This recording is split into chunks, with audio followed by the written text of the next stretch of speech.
always felt different from everyone else, as if you were born in the wrong body. Perhaps you've gathered the courage to be who you really are, and because of that, you're labeled as disordered. Because you can't be yourself by conforming to what is deemed normal, you have a mental illness. Gender identity disorder is a label given by medical professionals to individuals who feel that they were born in the wrong body. According to the American Psychological Association, every 1 in 10,000 males and every 1 in 30,000 females feel that they were born in the opposite sex that they should have been born as. This is important to you because even if you feel that you were born the sex you should be, you may have a family member or friend that doesn't. You might not even know due to the fact that they are suppressing themselves out of fear of being labeled mentally ill. Gender identity is something I have a very in-depth knowledge of, having a mother who identifies as the opposite sex she was born as, and I myself have questioned my gender identity over time. I have also researched gender identity disorder, and I find that the disorder term is very inappropriate and is in need of being reformed. I believe that gender nonconformity does not mean anyone is mentally ill, so I will be discussing the issue and showing you why labeling someone who isn't comfortable in their own body as mentally ill is very inappropriate. We will begin with the origin of the label itself. The Diagnostic and Statistical Manual of Mental Disorders, which we will call the DSM from now on, is published by the American Psychiatric Association and is a standard classification of mental disorders. The current edition of the DSM-4, has 2 sections for gender identity disorder, one for children and one for adults. I will now quote the diagnostic criteria as it appears in the DSM-4. A.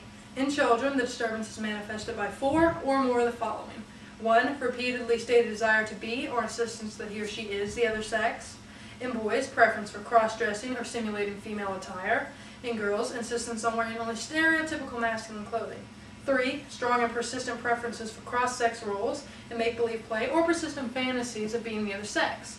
4. Intense desire to participate in the stereotypical games and pastimes of the other sex. And 5. Strong preferences for playmates of the other sex. B. In children, the disturbance is manifested by any of the following.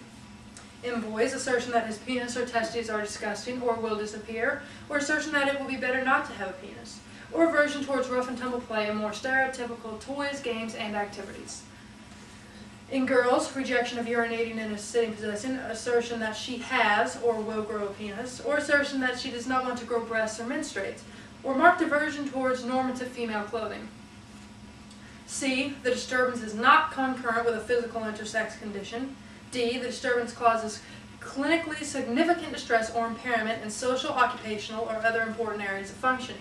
Specify if are sexually mature individuals attracted to males, females, both, or neither. For adults, a strong and persistent cross-gender identification, not merely a desire for any cultural advantages of being the other sex. In adolescents and adults, the disturbance is manifested by symptoms such as a stated desire to live or be treated as the other sex, or convictions that he or she has the typical feelings and reactions of the other sex. B. Persistent discomfort with his or her sex or sense of inappropriateness in the gender role of that sex. In adolescents and adults, the disturbance is manifested by symptoms such as preoccupation with getting rid of primary and secondary sex characteristics, e.g. request for hormone surgery or other procedures to physically alter sexual characteristics to simulate the other sex, or belief that he or she was born in the wrong body. Criteria C and D are the same as in gender identity disorder for children. So now you're probably thinking, what's the problem? A perfect example of the problem comes from the story of Dylan Skalinsky, who was born as the female Daphne. When he was 15, he was sent to the hospital by his parents, who were concerned about his interest in wearing boys' clothing and his rejection of more typical feminine things. While there, he was diagnosed with gender identity disorder. From there on, he spent the years 1981 through 1984 institutionalized. At 18, he was let out due to the fact that his parents' insurance ran out. During his stay, he underwent what was called treatment. This included forced hugs with male guards and makeup lessons, but that isn't the worst of it. In an article published in 2005 by the Washington Blade, a gay, lesbian, bisexual, and transgender newspaper, Dylan describes what being on the drug Thorazine he was administered was like. It's a drug that's used primarily for control. Within seconds you're limp and you can't move, and they can take you and do whatever they want with you. Your mind is completely functional. You want to scream, you want to bite, you want to whatever, and you have no control over anything. You can't even speak. Some of my most painful experiences have been that." End quote. Dylan lost 3 years of his life because he didn't conform to society's standards, because the DSM labeled him disordered, because he couldn't be himself and happy being just like everyone else.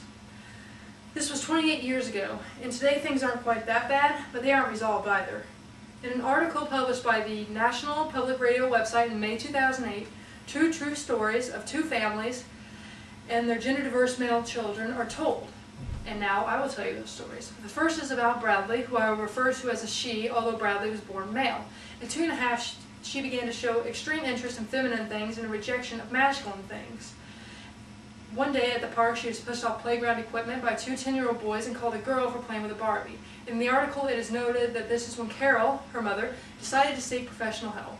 She was referred to Dr. Kenneth Zucker, a gender specialist in Toronto, Ontario. Zucker diagnosed Bradley with gender identity disorder.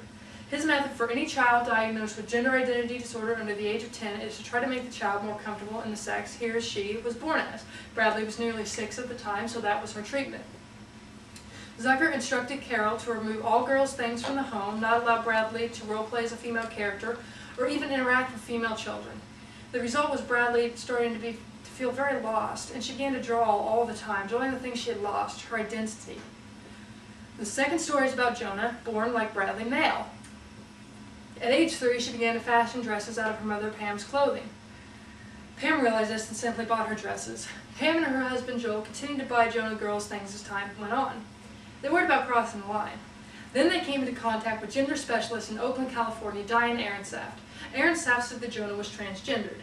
Transgendered and transsexual are terms created by people who do not believe that gender nonconformity is a mental illness. So, Aronsaft told Pam and Joel to simply let Jonah be Jonah. And today, Jonah is a very happy little girl. So basically, Bradley had her life stripped away from her and spent the days drawing what she had lost. On the other hand, Jonah is a very happy child. In the article, it is stated that Aronsaft says Zucker's method is more prevalent in the United States than hers. But is it right to teach a child that true expression of self is wrong? What happens when he or she grows up? All of this because there is a disorder for gender identity. There was a disorder for homosexuality, too, until 1986, and we had treatment for that, too. But there is an opportunity for change. In 2012, the 5th edition of the DSM-5, will be published by the American Psychiatric Association. We have a chance, if not for removal, but reform of gender identity disorder. Kelly Winters is the founder of the site GIDreform.org, Gender Reform Advocates. She has written books on the subject and made presentations at the annual conventions of many organizations on the psychiatric classification of gender diversity. On her website, there are many options for you to help with the issue of gender identity disorder. Anyone can become a part of the Advocates page, where you can share your statement about why you think gender nonconformity is not a mental illness. If you are transgendered or transsexual, you can share your story if you have been the victim of stereotyping and/or psychiatric abuse. Professionals in the medical and mental health fields can write a letter to the American Psychiatric Association with recommendations for people who should be nominated to be a member of the Sexual and Gender Identity Work Group for the DSM-5. They can also submit comments and suggestions to the task force of the DSM-5. All of this can be found by simply following the links on GIDreform.org. And all of this can be found by clicking on the DSM-V tab on the sidebar of GIDreform.org. You may have another way to help out, but GIDreform.org provides a quick and easy way to get your word out. In summary, we have seen the great harm gender identity disorder has caused for people, and we know it causes unhappiness. Transgendered and transsexual people are a minority, but with enough of everyone's help, including yours, we can make a difference. So that maybe every child who grows up and starts to feel uncomfortable in his or her own body can live as who they are and not have to conform and be unhappy in a body that they aren't comfortable in.